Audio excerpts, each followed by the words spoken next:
psychology behind marrying someone you do not love begins with an uncomfortable truth. Most people do not choose marriage at their strongest. They choose it at their most pressured to settle down, pressured to be normal, pressure to stop searching. Love, in this moment, becomes negotiable. From a psychological standpoint, marriage is often less about desire and more about anxiety, regulation. When uncertainty becomes overwhelming, the human mind looks for stability, and stability feels safer than passion. Love is unpredictable. Security is measurable. This is why love is often the first thing sacrificed. People convince themselves they are being realistic, mature, responsible. They tell themselves that deep love is rare, unstable, or overrated. They replace emotional truth with practical reasoning. He is reliable. She is good for me. We are compatible enough. Notice the language. Enough replaces alive. Functional replaces meaningful. Psychologically, this shift happens when fear becomes louder than desire. Fear of being alone. Fear of making the wrong choice. Fear of running out of time. When fear dominates, the brain prioritizes certainty over connection. Marriage becomes a solution, not a bond. Another key factor is emotional fatigue. Many people enter marriage after years of disappointment, rejection, or unstable relationships. By the time they meet someone safe, they are tired of hoping. They no longer want intensity. They want rest. And rest feels like love when you are exhausted. But relief is not intimacy. Relief calms the nervous system. Love engages the heart. When someone marries for relief, they are not choosing a partner.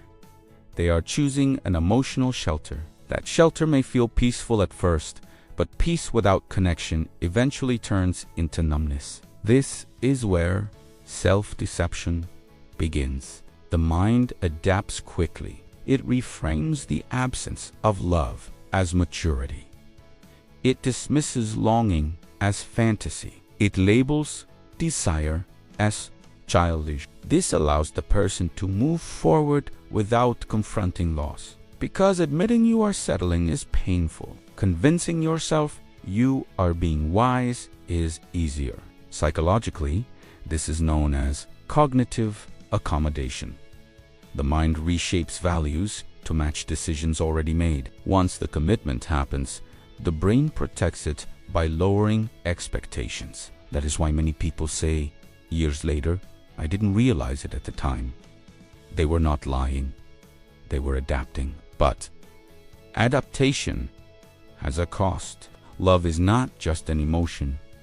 It is a source of vitality. It sharpens perception. It deepens meaning. When it is missing, life becomes efficient but hollow. And this hollowness does not appear immediately.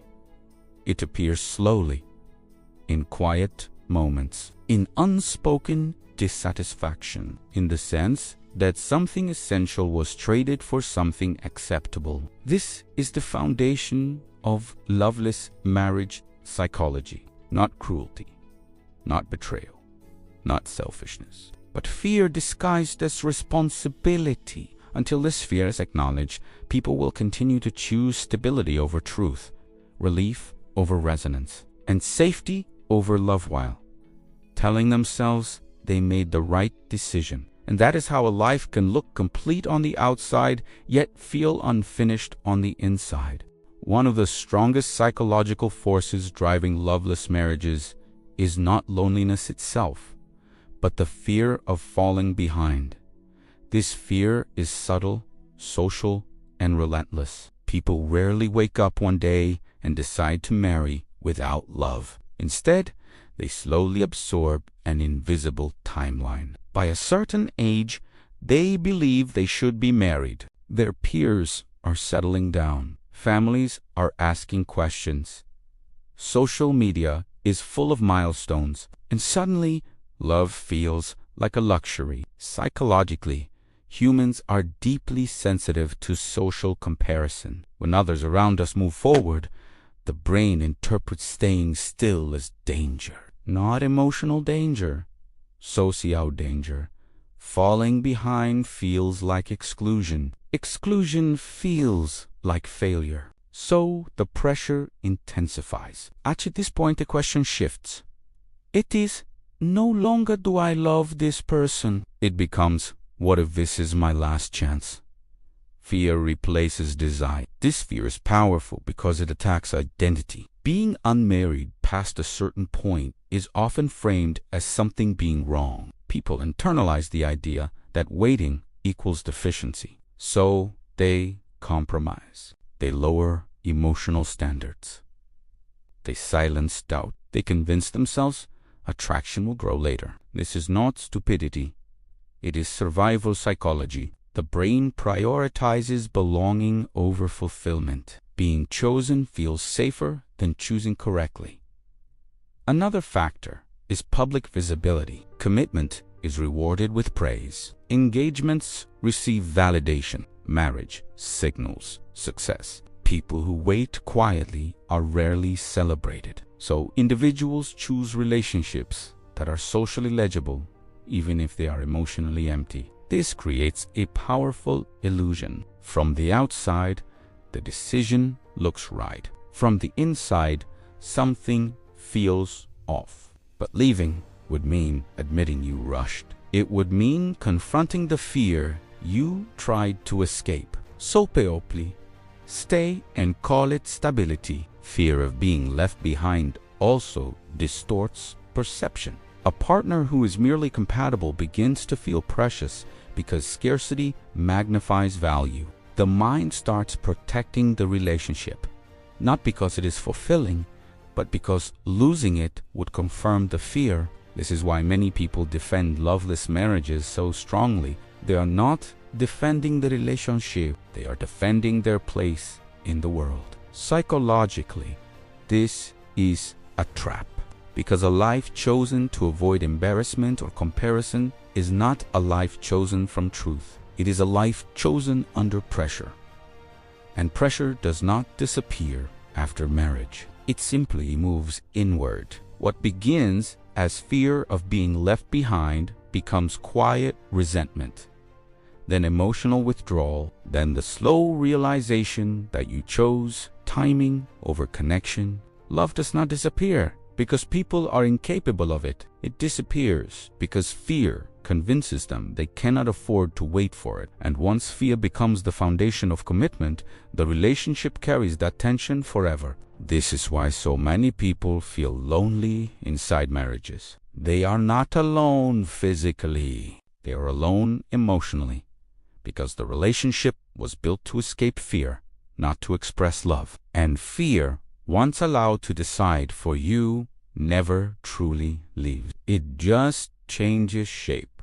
Another powerful psychological reason people marry someone they do not love is that familiarity feels like intimacy, especially to an untrained emotional mind. The human brain is wired to seek what feels known. Familial patterns reduce uncertainty, and uncertainty creates anxiety. So when someone feels familiar, the nervous system relaxes. That relaxation is often misinterpreted as love. But calm is not connection. Psychologically, familiarity is created through repetition, shared routines, and predictability. Love, however, is created through emotional presence, curiosity, and mutual vulnerability. Many people never learn the difference. If someone grew up in an emotionally limited environment where love was quiet, distant, or conditional, they often associate emotional neutrality with safety. Intensity feels unstable. Depth feels risky. So when they meet someone who feels easy, they assume that ease must be love. This is especially common in people who have experienced emotional chaos in the past. After instability, neutrality feels profound. They think, We don't fight. We are comfortable together. It feels natural. But what they are really experiencing is low emotional friction, not emotional bonding. The danger is that familiarity does not grow. It stabilizes, but it does not deepen. Over time, conversations become repetitive. Curiosity fades. Emotional discovery stops. The relationship becomes predictable but hollow. Yet, because nothing is overtly wrong, the person stays. Another psychological factor is attachment conditioning. People often choose partners who recreate emotional dynamics they already understand, even if those dynamics are emotionally empty. Familiarity feels controllable. Love feels exposing. So they marry someone who fits into their emotional expectations, not someone who challenges them to grow. This creates a marriage that feels safe, but stagnant, and stagnation is rarely noticed immediately. At first, stability feels like success. Life moves forward. Responsibilities increase. Distractions multiply. Emotional absence hides behind busyness. But eventually, the question appears: why do I feel disconnected even though nothing is wrong? That question is the result of confusing recognition with resonance. Familiarity says, I know this person. Love says, I am seen by this person. Those are not the same. Another reason familiarity is mistaken for love is fear of novelty. New emotional experiences threaten identity.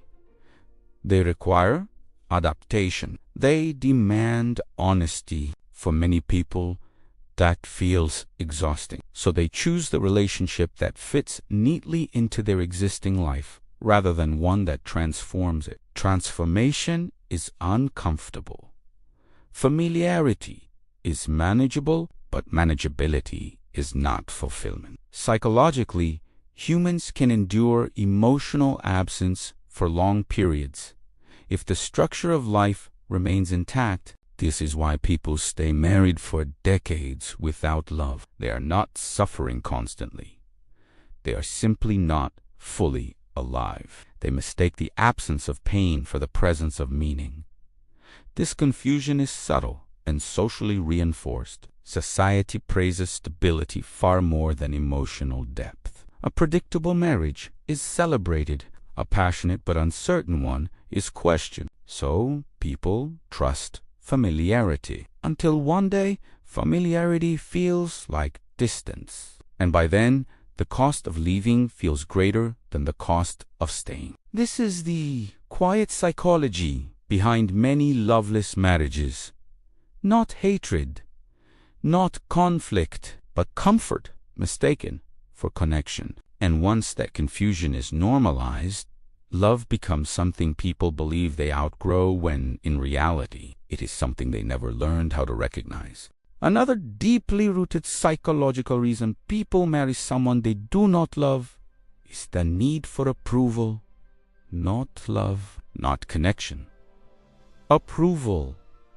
From an early age, many people learn that being accepted matters more than being honest. They are rewarded for meeting expectations, not for expressing truth. Over time, this conditioning shapes their most important life decisions, including who they marry. Marriage becomes a performance, a way to signal success, stability, normalcy. Psychologically, approval satisfies a powerful need.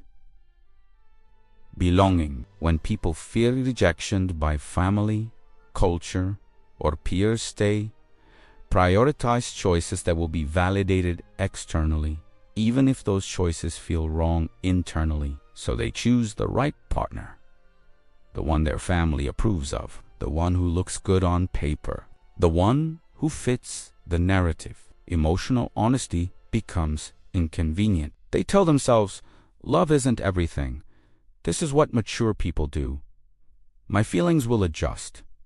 But feelings don't disappear because they are inconvenient. They go quiet, and quiet feelings don't die, they wait. Another psychological layer here is identity reinforcement. For many people, marriage is not just a relationship, it's a public declaration of who they are. Choosing a partner that others approve of reinforces a desired self-image: responsible, successful, respectable. Leaving or questioning that choice would threaten identity itself. So even when love is missing, people stay because walking away would mean disappointing others and destabilizing how they are seen.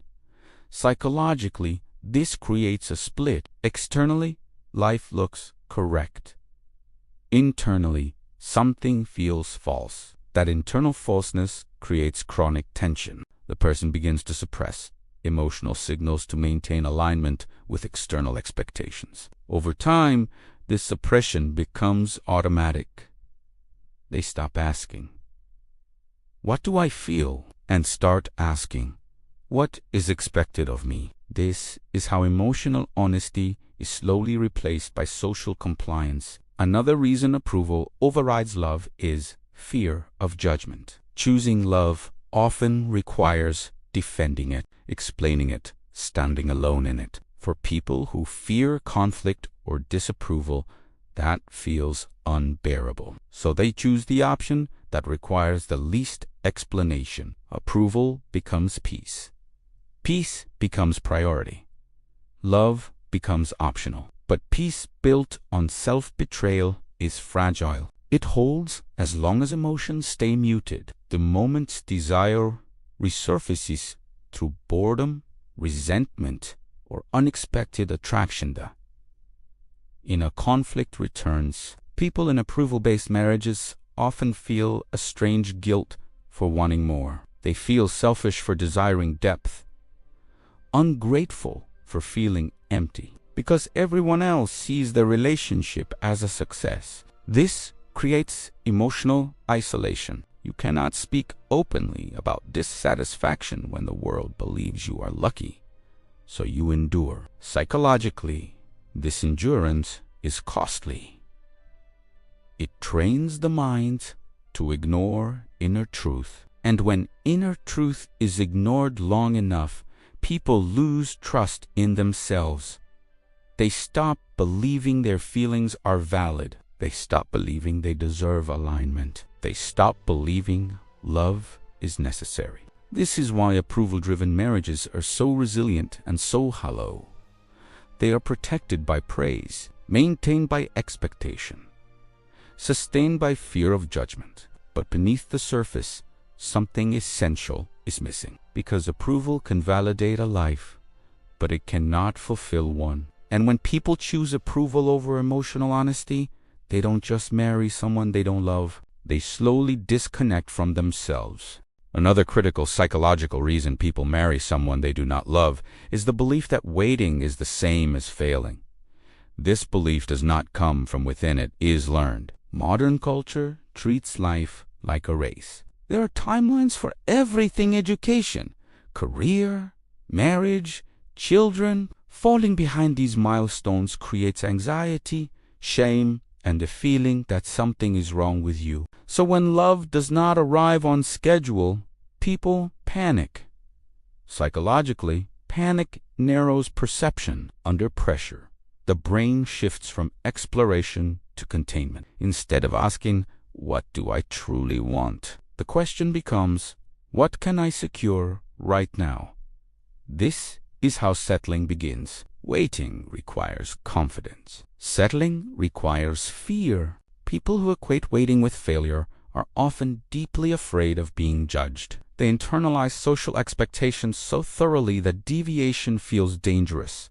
Being single too long becomes evidence, at least in their mind, that they are defective, unchosen, or behind. So they choose someone acceptable rather than someone meaningful. Another factor is loss aversion. Psychologically, humans fear loss more than they value gain. The possibility of losing time feels more threatening than the possibility of missing love. So people choose to lock in a relationship rather than risk uncertainty. They tell themselves, "I can't keep waiting. I don't want to start over. At least this is something This mindset frames life as a diminishing resource instead of an unfolding one.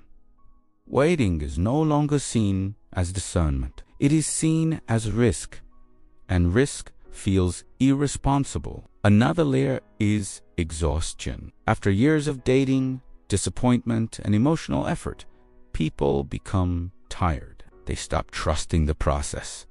They stop believing something deeper is possible. Fatigue lowers standards. When you are tired, anything that offers rest feels like love. But rest is not alignment. Rest feels good in the short term.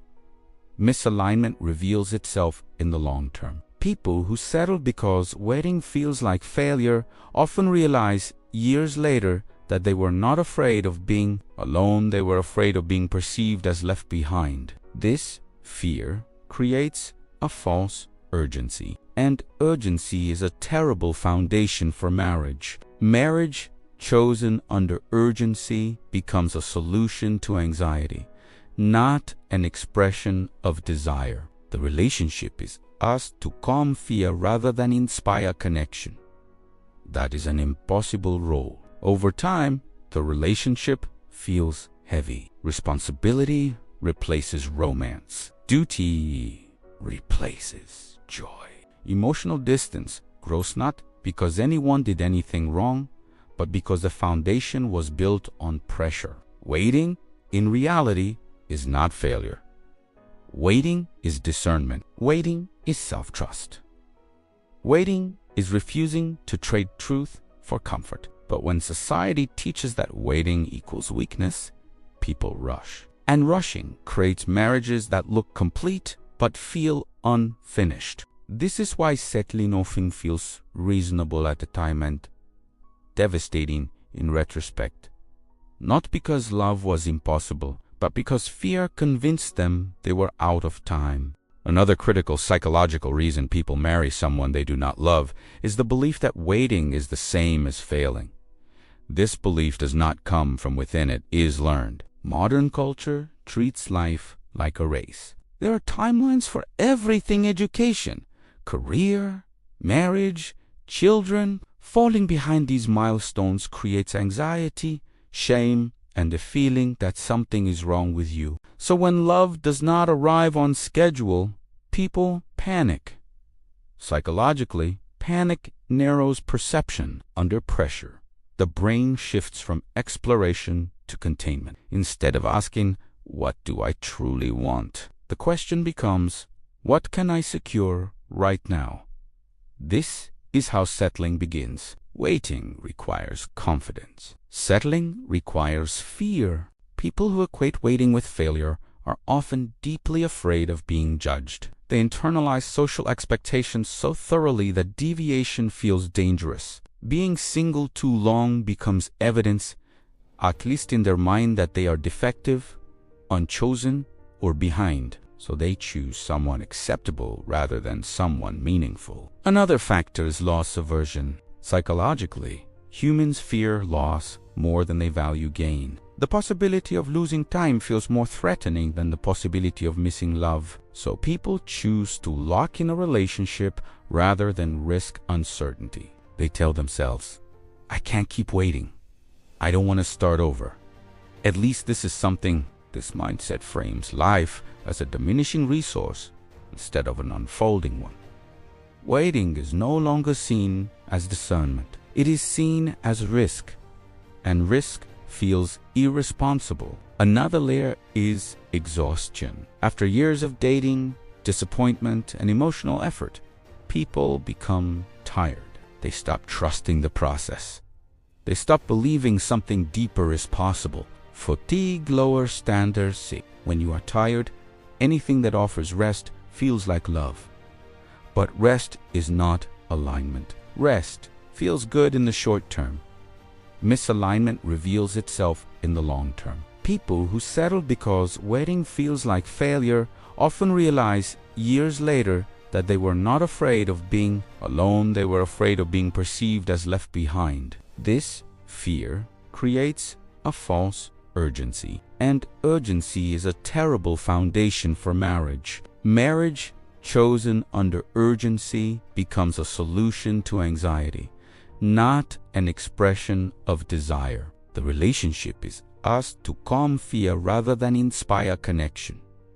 That is an impossible role. Over time, the relationship feels heavy. Responsibility replaces romance. Duty replaces joy. Emotional distance grows not because anyone did anything wrong, but because the foundation was built on pressure. Waiting, in reality, is not failure. Waiting is discernment. Waiting is self-trust. Waiting is refusing to trade truth for comfort. But when society teaches that waiting equals weakness, people rush. And rushing creates marriages that look complete but feel unfinished. This is why settling often feels reasonable at the time and devastating in retrospect. Not because love was impossible, but because fear convinced them they were out of time. The final psychological reason people marry someone they do not love is one of the most damaging illusions of all. They believe that endurance is the same as strength. From a young age, many people are praised for tolerating discomfort, for being strong in silence, for not complaining, for making things work no matter how they feel. Over time, endurance becomes a virtue and emotional fulfillment becomes optional. This conditioning quietly shapes marriage decisions. When love is absent, they don't see it as a warning sign. They see it as a test of character. They tell themselves, real relationships take work. Love isn't supposed to be easy. Commitment means sacrifice. While these statements contain partial truth, they are often misused to justify emotional absence. Psychologically, endurance activates a survival mindset. When someone believes suffering is noble, they stop asking whether a situation is healthy. They focus instead on how much they can tolerate. This is how people stay in relationships that feel empty, distant, or misaligned while telling themselves they are being mature. Endurance becomes identity. Leaving would feel like weakness. Staying feels like proof of character. But strength is not measured by how much you can endure. Strength is measured by how honestly you can respond to reality. Another layer here is fear of self-confrontation. Admitting you married without love requires facing uncomfortable truths, that you compromised, that you ignored intuition, that you chose safety over truth. Enduring the marriage feels easier than confronting those realizations. So people reframe emotional absence as discipline. They reframe numbness as stability. They reframe resignation as loyalty. Psychologically, this is known as meaning substitution assigning. Noble meaning to pain in order to survive it. But pain does not become purpose just because it is endured. It becomes normal. And normal pain is the most dangerous kind because it no longer demands change. People who confuse endurance with strength often pride themselves on how much they can carry. They become reliable, responsible, and admired. But inside, something erodes. Joy fades, desire weakens, vitality dulls. They may not feel miserable, but they don't feel alive. This is why endurance-based marriages last so long. They are sustained by duty, habit, and fear of disruption. They function well.